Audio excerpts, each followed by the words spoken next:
You've come to the right place if you're looking to create, launch, and scale a high-value online training program. I'm your guide, Chris Badgett. I'm the co-founder of LifterLMS, the most powerful learning management system for WordPress. Stay to the end. I've got something special for you. Enjoy the show. Hello and welcome back to another episode of LMS Cast. I'm joined by a special guest and friend. It's Brian Castle. You can find him on Twitter. He's at Cast Jam. He's got a great Twitter account. I've been following it for I don't know how long. I've listened to Brian on his podcast, Bootstrap Web, for a long time. And he's an awesome software creator and fellow entrepreneur, but also great at helping other entrepreneurs start and scale. Welcome to the show, Brian. Hey, Chris, how's it going? Yeah, I'm excited to get into it with you. And I've always enjoyed our chats. We're just on a similar wavelength, and you've given me a lot of good business advice. I was actually just talking with my partner, Jason Coleman, the other day about we had this a theme Launchpad that we were thinking of sunsetting, and we had plans to ultimately build a new theme to go with LifterLMS, and you were like, why get rid of a product you already have that's functional? And it was like really good advice.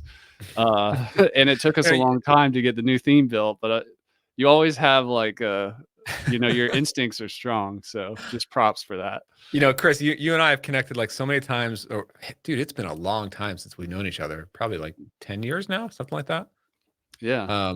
And I don't actually remember that specific conversation, but it sounds like something I probably said. It was in a hot tub in Cabo, so that's probably why.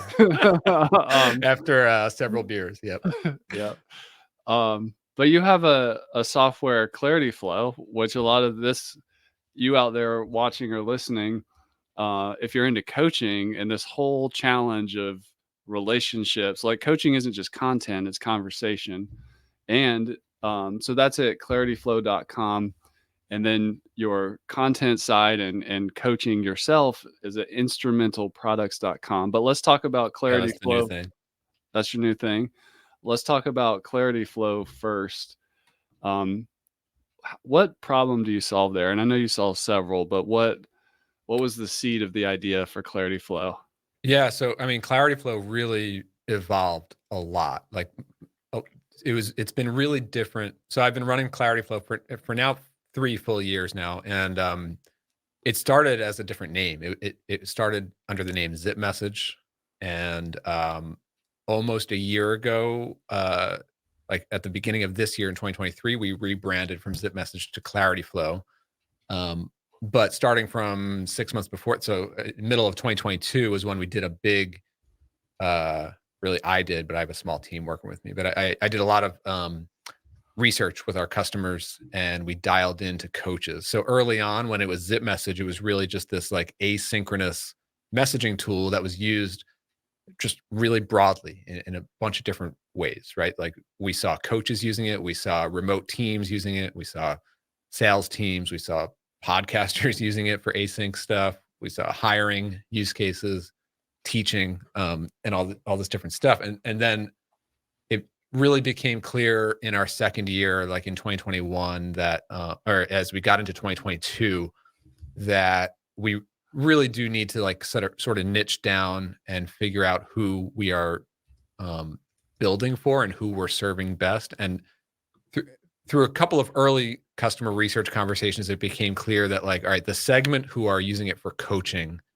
they are by far our best customer because they rely on it the most. They use it most in the core of their business, whereas the other use cases, they got some value from it, but it was sort of periphery. It was like they could easily pick it up, put it down, swap it out. It's not a big deal in their business. But for coaches, it was like the way that they actually communicate with their clients.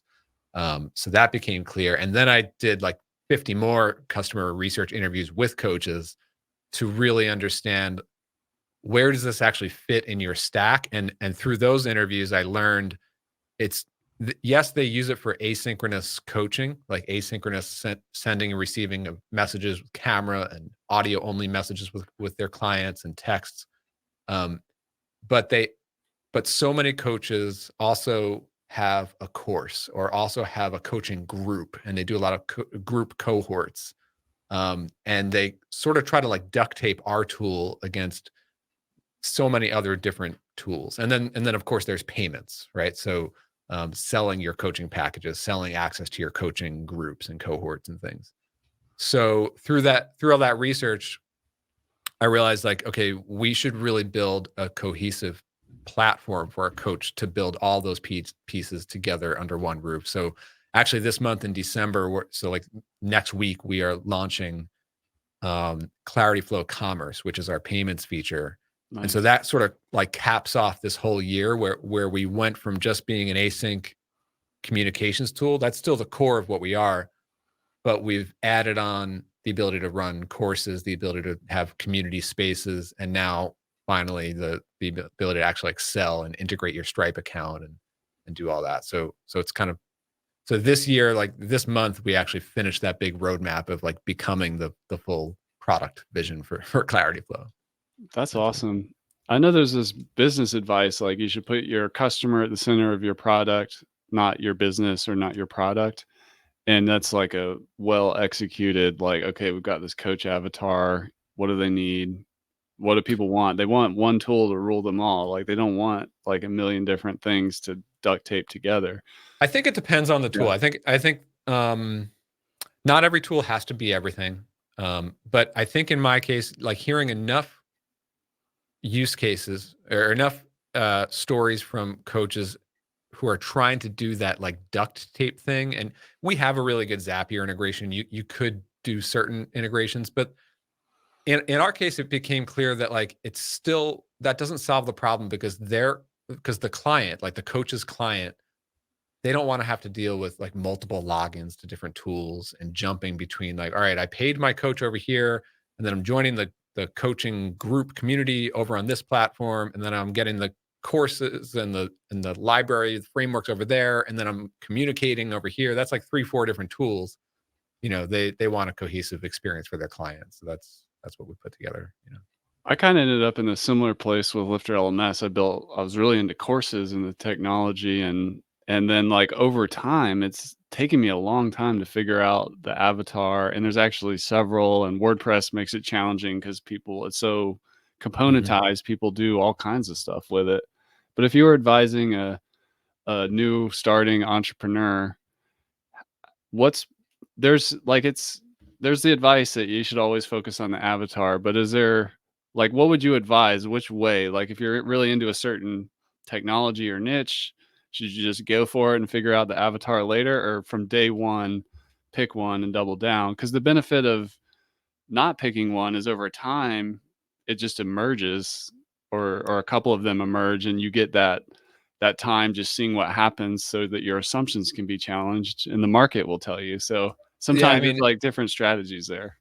this idea of like niching down is one of those business lessons that I keep having to learn over and over again the hard way. Yeah. Like ZipMessage was not my first business, and for whatever reason, I thought it would work by not niching down and just keeping it broad, and it sort of worked in the first year, but then it became really clear in the second year. And look, it's different for every business. There are multiple. There's so many different ways to be successful, and you really have to just sort of go with whatever makes sense to you as the founder and whatever situation you have. But I know that's kind of a cop out.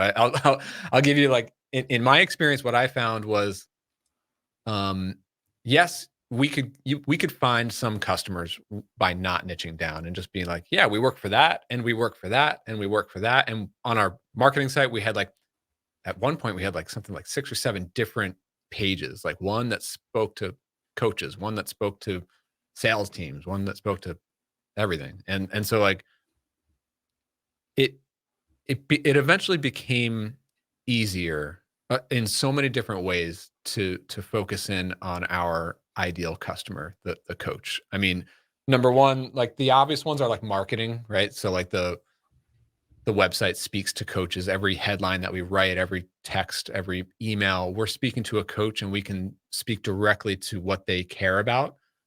So you're not kind of watering down your messaging. But I think to me, what became a lot more interesting is on the product side. We went from not really having a clear direction on what we should build next, what features are most important to build next, because again, we were serving so many different use cases, and it like even eliminated a lot of interesting features from us being able to build them, because it's like it's too specific. Only a few people might use this or that feature. And I actually remember in the first year or two of ZipMessage, I was it was pretty haphazard in terms of choosing which features we build next. It was like, What I sounds think this fun? what sounds fun, or Yeah. maybe a couple people asked for this.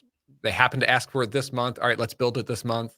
Um, but then once I got into coaches and I got really, really into the research on how exactly they use these different tools, and coaches use course tools and community tools in very different ways than a typical like online teacher uses them, or even like these large communities. Like when using it for coaching, it's very, very specific. It's more like a library of resources that they like hand pick and they give to their clients and things. And they want these like close, small membership coaching cohorts, you know.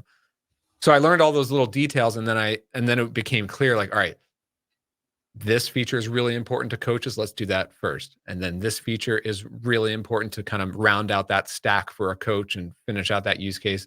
That comes next. And then the payments piece like comes after that. Like this whole year of 2023 has been a very clear sequence of features to get from uh like half built to like fully built product, feature complete, you know. And it just, every single feature became obvious, like, all right, this is what comes next, you know.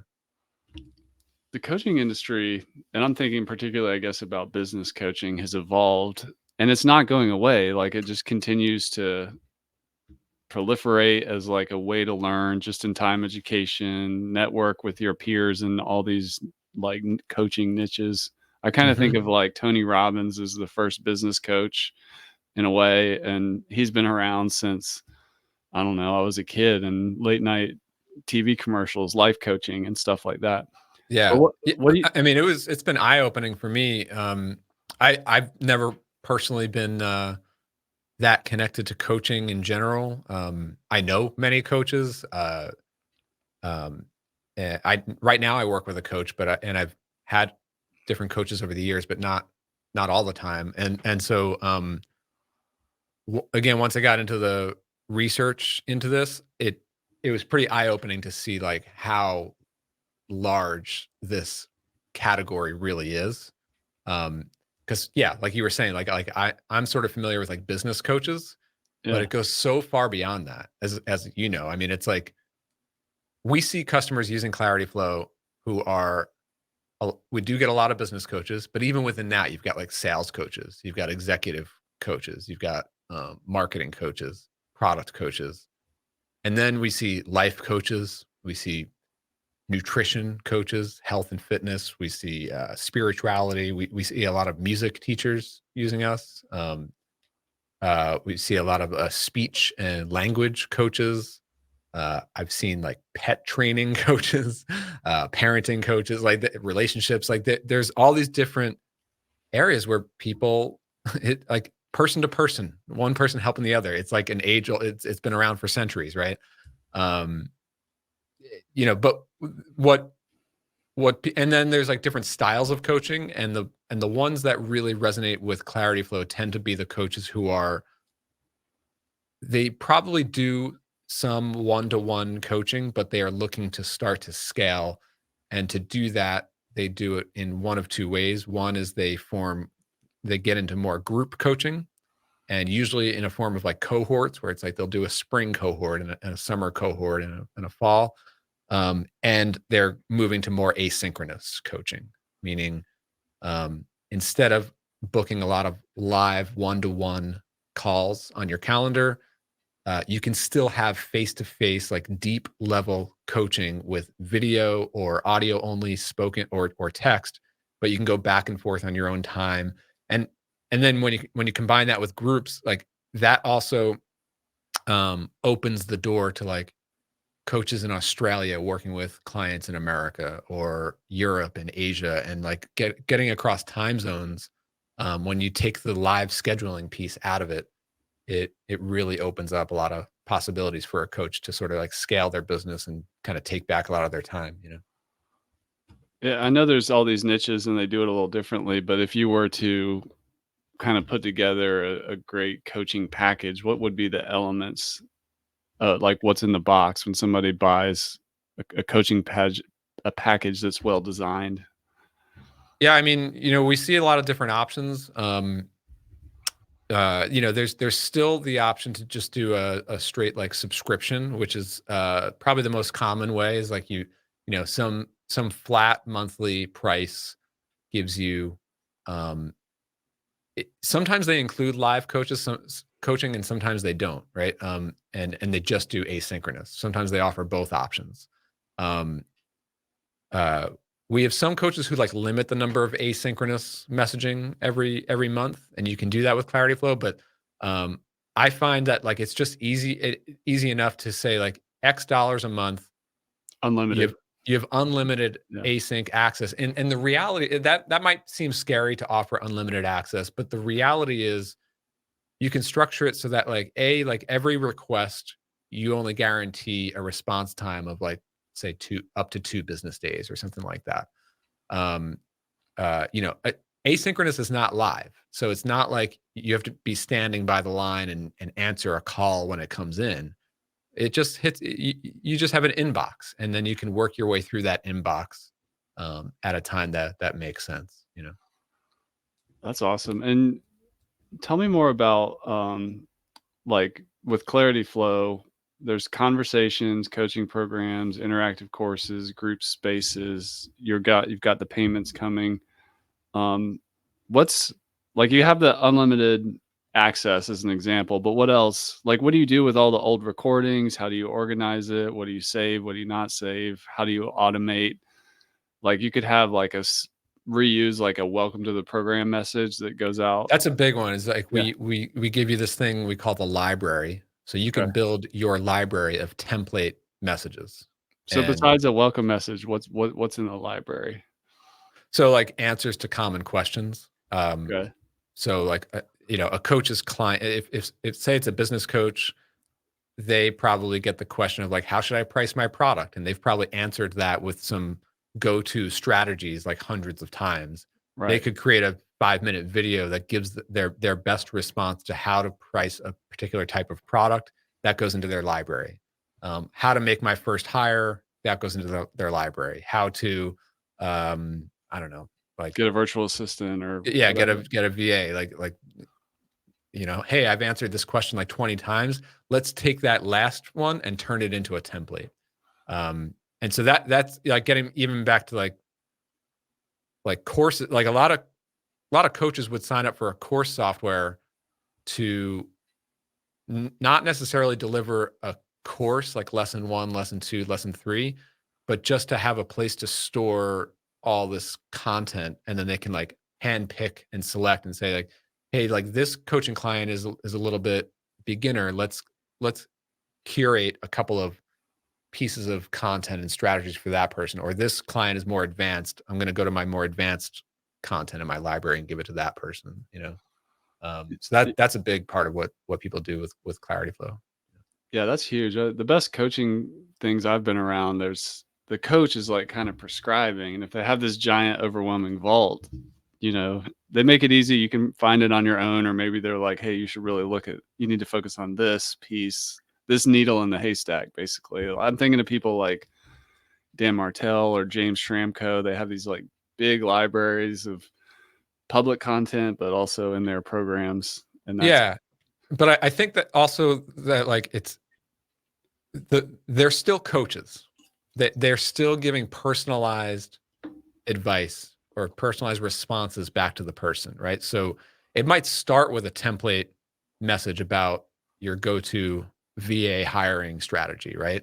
But then the person's going to have like, oh, but in my case, I've got something that's a little bit different. I have a question, or how should I actually apply that given my personal scenario? And that's where a coach is actually offering coaching. And so the whole idea, like we went from asynchronous conversations that are laid out in like a threaded conversation layout, but now that's still the core, and you can insert these templates and reply back with personalized replies all in the same flow. um and which that's helps been the like the coach, concept. Yeah. like not quote waste time on like the low value entry stuff, and then when the custom piece comes in, Yep. it saves everybody's time. Exactly. Yeah. And also, like, there's a lot of coach, like I work with a coach. I meet with him live on a call once every 2 weeks, but in between our live calls, we have an asynchronous thread going in Clarityflow. And the way we usually use that is I'll send him a message a couple of days before our live call that's coming up and say, like, hey, here are the couple things that are on my mind right now. Just to give you some groundwork, some context, so that we don't have to waste the first 20 minutes of our call doing that. Like, it's, once we get on the live, we can just jump right in. I love that.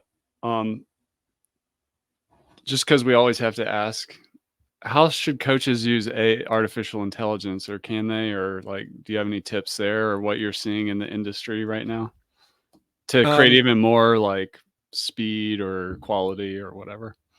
you know, it's interesting. Like, again, like I hear from a lot of coaches every day, and I have not heard, like, it's not like a high demand, high feature request thing. Like, oh, I wish this could be done with AI, or I want to use AI in this way. So I would say so far we're still, at least in this, in my corner of the coaching industry, it's still like not a thing yet. I mean, Mhm. I'm sure people use ChatGPT and stuff, but like they don't wish it's part of a coaching product. We certainly have ideas on how we might integrate AI in the future. I know that there's a lot of people who tend to use or talk about how that they use ChatGPT to like think through ideas and frameworks. Um, honestly, I don't know, like, how, like, if it really comes into play in the interaction between a coach and their client.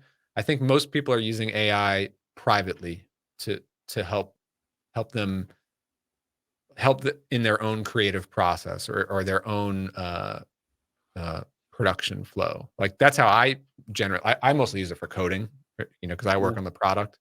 So I use it a lot in software development stuff. Occasionally, we use it to help write some like marketing copy and things like that, or at least get like a version 1 of that written.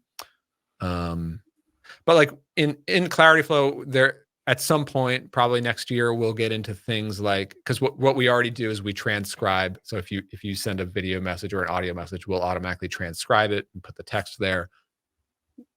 Like, an obvious one is like, we should use AI to summarize that and give you a couple of bullet points so that you don't have to like read the whole thing or listen back.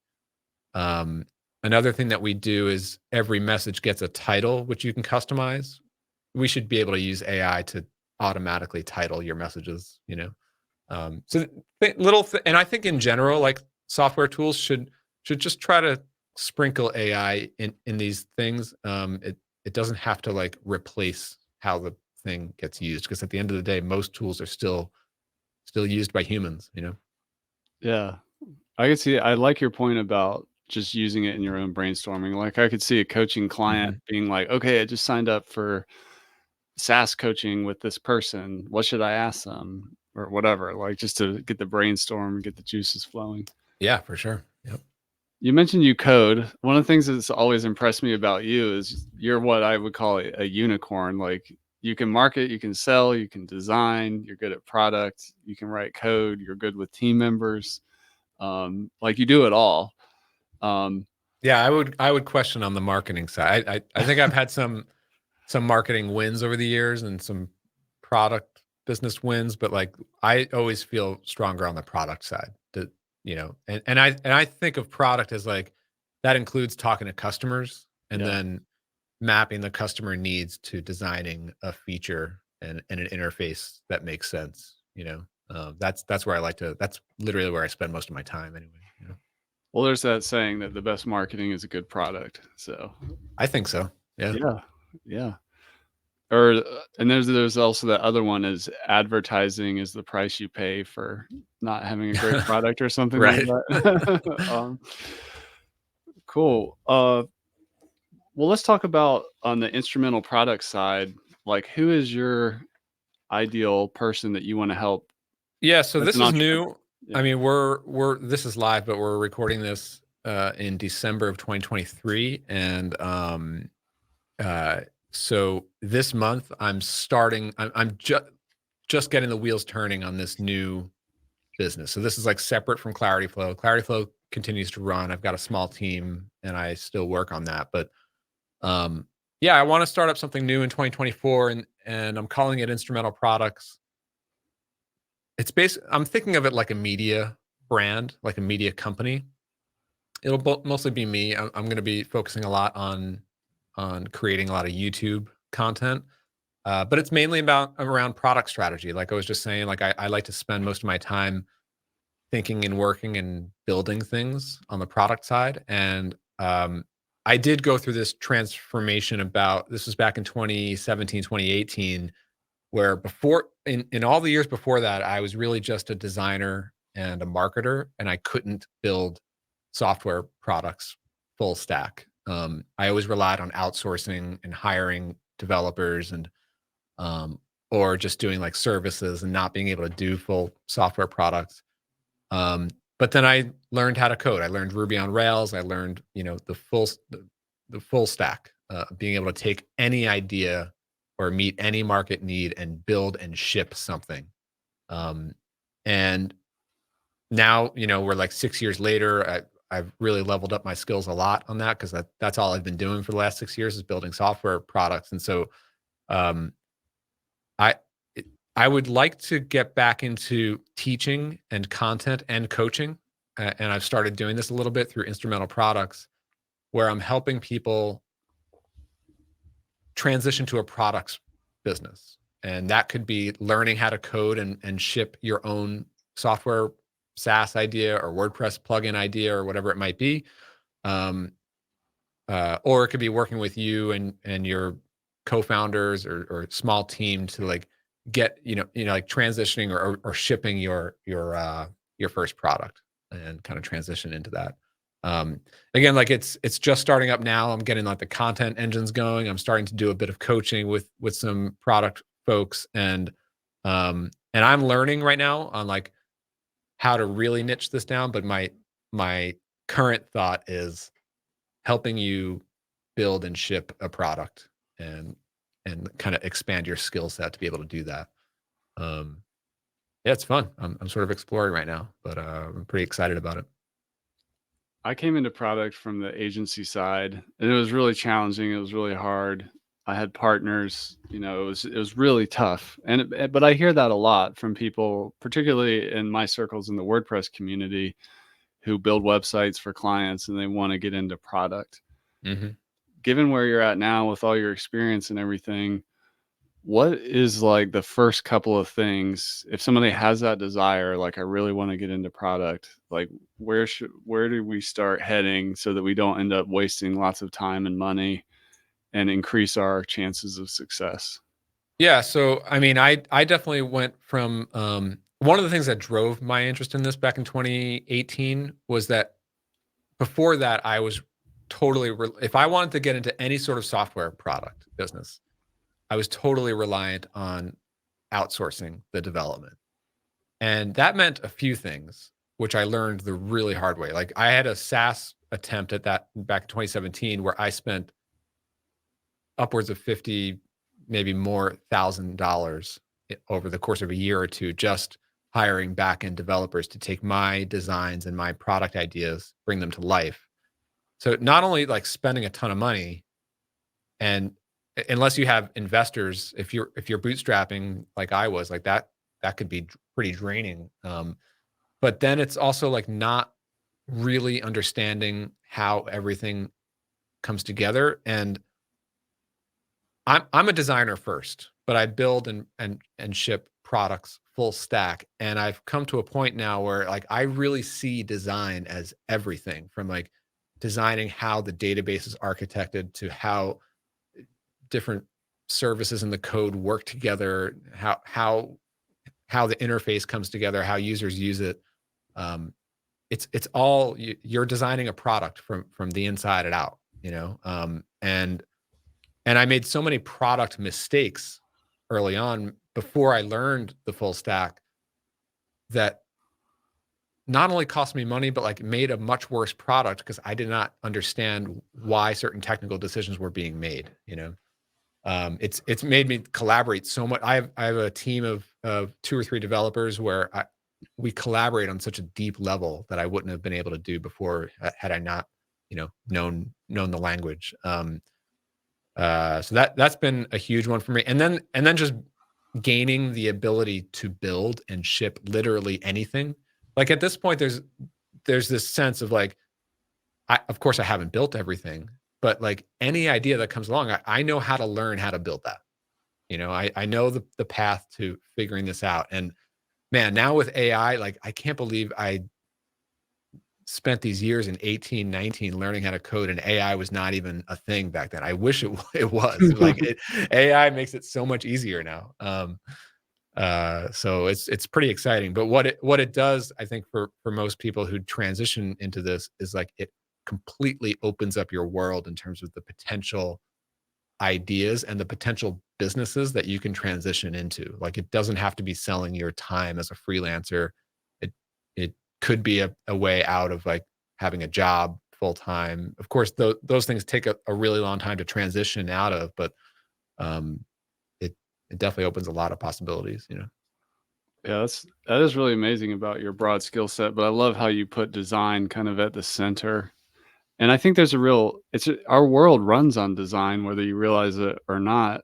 Everything is designed. I remember going to Barnes and Noble once and being like, "Oh, I want to find a book on design. I want to level up my being a product person design." I couldn't really find anything. I went to Amazon. I wasn't really sure what I could find the best stuff that was relevant to my industry. It seems like it's so important, yet there's a gap, or it's like really narrow, like, oh well, we're just going to focus on interface design, but what there's not, I don't know, it just seems like there's this big gap in the market.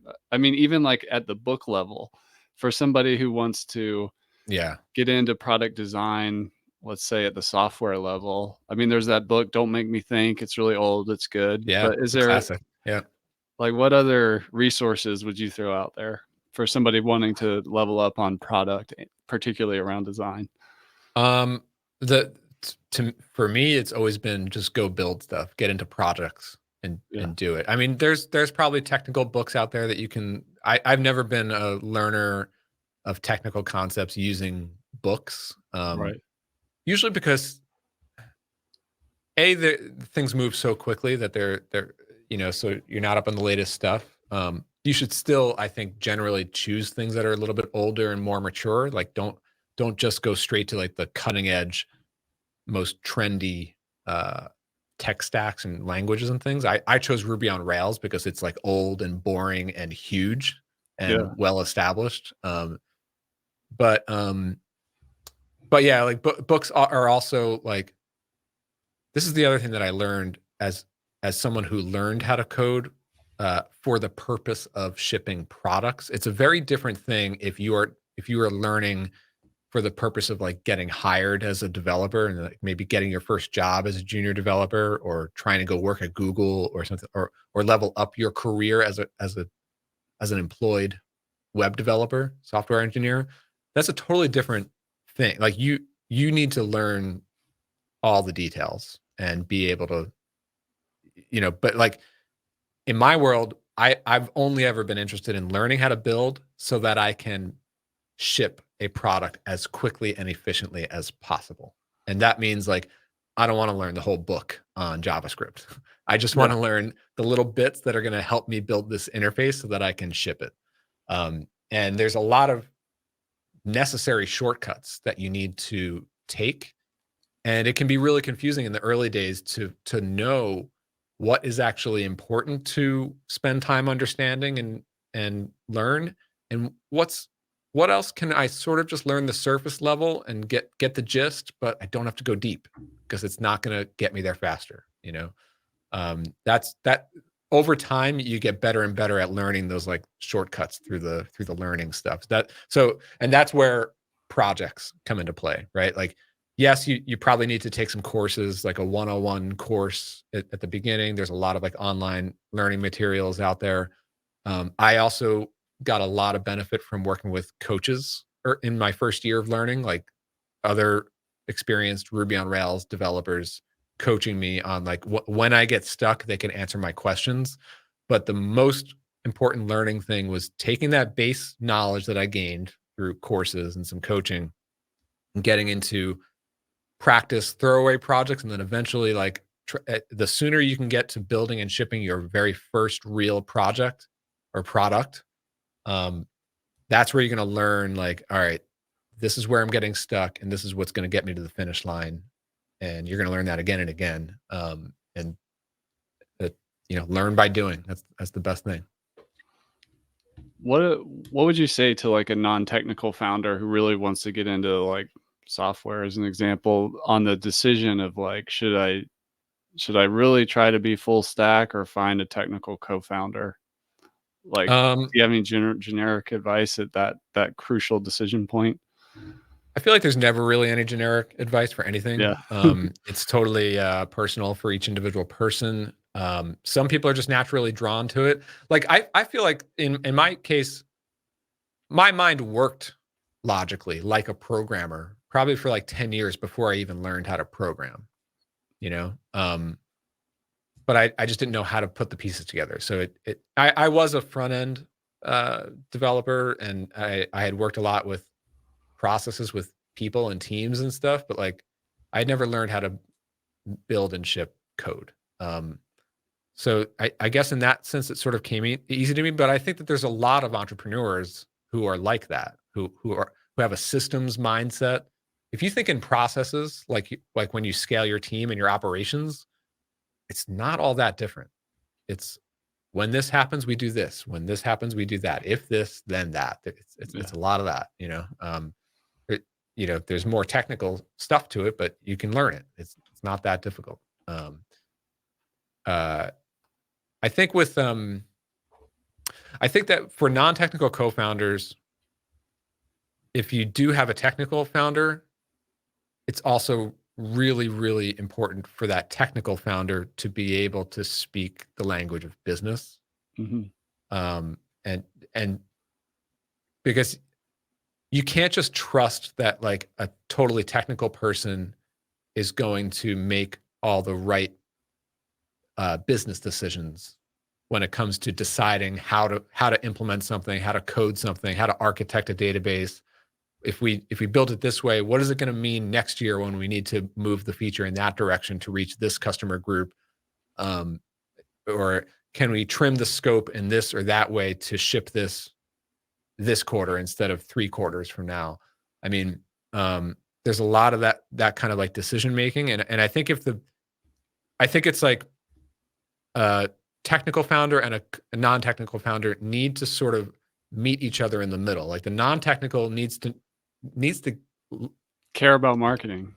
Well, the non-technical founder, of course, they need to do the sales and marketing, but like they also need to like learn enough about the technical side to be able to speak to the technical person and make informed decisions. They can't just trust that because what ends up happening is the non-technical founder gets frustrated with like, how long are things taking? Why are things taking long? Right. Why can't we ship this? Why doesn't it work in the way that I thought it would work? Like, well, you sort of got to get it into the weeds to understand that stuff. Maybe you're not the one actually writing code, but like you got to understand how things were architected, Let's say there's a coach or a course creator out there and they're super niche and they're like, you know what, I want to add more value in addition to courses and coaching. I think I want to build like a software for my people. How do you have any quick thoughts on that, to do a WordPress solution versus a SaaS solution? Like what are some things that people aren't thinking about if they're new to the idea of like, well, which way should I go? In terms of like choosing which tools to be able to build a product? Yeah. Like if somebody has an idea and they're like, I want to help house cleaners run their business more successfully, as an example, I'm just thinking about one of our customers. I would Yeah. I would go with whatever tools, whatever platform you know the best and you are most comfortable building and shipping in. If that's WordPress, then do it in WordPress. Yeah. If it's not, then go with something else. But like at the end of the day, like the underlying platform doesn't matter all that much. What matters more, like when I started to learn how to code, I was deciding between, well, first like the whole world of languages, like which one should I learn, right? And then I sort of zeroed in on like, all right, it's either going to be Ruby on Rails or Laravel, PHP based Laravel. And both of them are really popular. Both of them are really or somewhat old. Like they've been around several years. They're through several versions now, so they're not like cutting edge and brand new. The other factor that I looked at was like they're so popular that there is so many resources available in these ecosystems to learn, to use smaller libraries and plugins and products in these ecosystems for Rails or Laravel. There's a lot of courses, there's a lot of coaches, and then the last thing that I looked at was like there's a huge worldwide developer pool of people that I could potentially hire. If you get like the most niche, cutting edge technology, there's going to be very few developers available to hire for that because they don't know it yet. But there's a ton of Ruby on Rails developers and there are a ton of PHP developers in the world. So that made it a lot easier to eventually, like, yes, at first it was more about me learning and building myself, but very quickly, like within a year or two after that, I got into shipping real SaaS products where I did need to bring in the help of other developers. And I've been working with this group for the last 5 years. And then just being able to like collaborate with developers in this ecosystem, that's been huge. So like that's what I would look at in terms of choosing which one to learn. But in terms of like, I have a product idea, I want to ship it within the next 3-4 months, just go with whatever you know best. Let's use the house cleaning example. Like if we were going to build a software there, and I mean, on level one, you would just communicate to a developer that says something like, I want a house cleaning software that does this, this, and this. But design, one of your strengths is like it's a powerful communication tool. Writing is important too. But how does somebody get into visual communication? Like for you, when you're designing, um, do you start like on paper, then you go to Figma or something like that? Or do you build like a fake PowerPoint mock-ups, or Um, how does somebody get into that way of thinking and communicating visually and thinking about user experience? yeah, I mean, that's the key word is user experience. It's so much less about the colors and the styling and the fonts. I mean, that stuff is important too. Like you don't want it to, like it should have a cohesive visual look and feel, but that gets figured out very early on, like from the branding. And then once you have like a basic style guide to work with, like that basically defines your 3 or 4 colors and stuff like that. Eventually you get better at like fonts and spacing and that stuff is just uh surface level, like visual look and feel. When I think about design for a product, I'm thinking about, I start with what does the user need to do? I very much like this concept of job to be done. And that's how I structure a lot of my customer research interviews is understanding their job to be done. Like, why are they hiring this product? What's the outcome that they need to get from it? Um, and in many cases, like in the case in Clarityflow, it's a product that they're going to probably open up and log in and use on a day-to-day basis. So like I got to understand like what is their like daily workflow and where do they need to get to fast? What do they need to use a lot? What are they not going to be using very much? We could sort of tuck those away in like settings panels and stuff. Um, but mostly it's like, what's the fastest way between point A and point B? They want to do this. They want to send this message. They want to be able to configure these options and send it off. Like, let's help them do that in a seamless way. The other thing that's kind of frustrating, but it's part of the process is I I might have, like, after I do a customer research interview and I design and I know conceptually what the feature needs to be and what it needs to do, I could design it and build it and ship it with whatever concept and layout and user interface that I think makes the most sense to me. But so many times I ship it and then I get feedback from users who are confused, or Right. they can't find the button that I think is pretty obvious, but they don't see it. Or they actually end up working in a different sequence than I thought they would in their workflow. Um, it- you just can't understand that stuff until you put it in the hands of customers. So I'm a big believer in, yeah, do your best to ship something of high quality, but sooner the better. Like, get Yeah. it out the door as quickly as humanly possible, because and it's not done once you ship it. Like, once you ship it, now you can learn, and now you can iterate and improve it and all that. So, like, even this week, like, we're about to launch this big commerce feature. It's one of the biggest features that we've built so far. We've been working on it for probably almost 3 months now. But we're at the end. We're at the final testing, and I'm telling my team, like, all right, we got to test it, of course, but it's going live next week. Like, there are going to be things that are not going to be finished or not, or might break, but we're going to fix those afterward.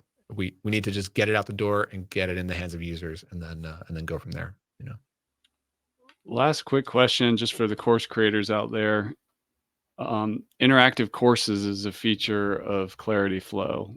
What does that mean? Or like, if somebody's really just thinking about content and making videos for their courses, how can they make it more interactive?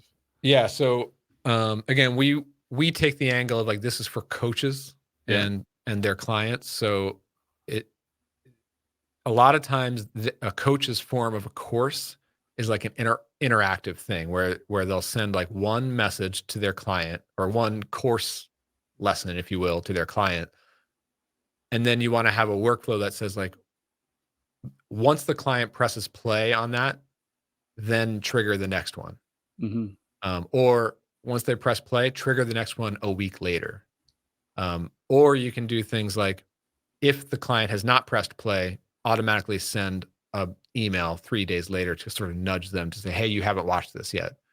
And then the other way you could do it is, like, if the client presses play, or if the client posts a reply, then automatically post a reply back to them after that. So you can set up these, like, question and answer, call response, time delayed sequences. We call them workflows that you can, like, build into your conversations and into your courses in Clarityflow. That's essentially what it is. Awesome. Well, that's Brian. I could talk to you for another hour, but we're up on our hour here. So go check out Clarityflow. That's at clarityflow.com. If you want to learn or work directly with Brian, check out instrumentalproducts.com. And you can also put them in your earbuds like me and listen to Bootstrapped Web. It's a great podcast. If you enjoyed this conversation, you'll really enjoy Bootstrap Web as well. Is there any other final words for the folks listening out there, Brian? Yeah, Chris, this was fun. Always good to catch up with you, and I'm always a fan of what you guys are doing over there at Lifter. So yeah, keep doing it. I can't believe, like, you've been doing this podcast forever. I like to say I started this podcast at the same time as Tim Ferriss. He's just a lot better known than me. So literally 10 years. Wow, incredible. So I mean, that is, like, super impressive to and you've been, like, have you even, like, missed a week on this thing? I mean, maybe here or there, but not really. Wow. So yeah. Well, thanks for coming on, Brian. I really appreciate it. Go check out also Brian on Twitter. That's at CassJam. And I hope you have a great rest of your day. Later.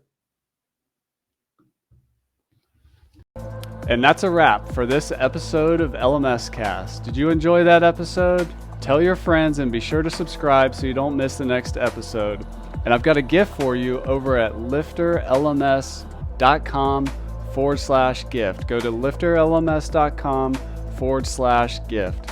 Keep learning, keep taking action, and I'll see you in the next episode.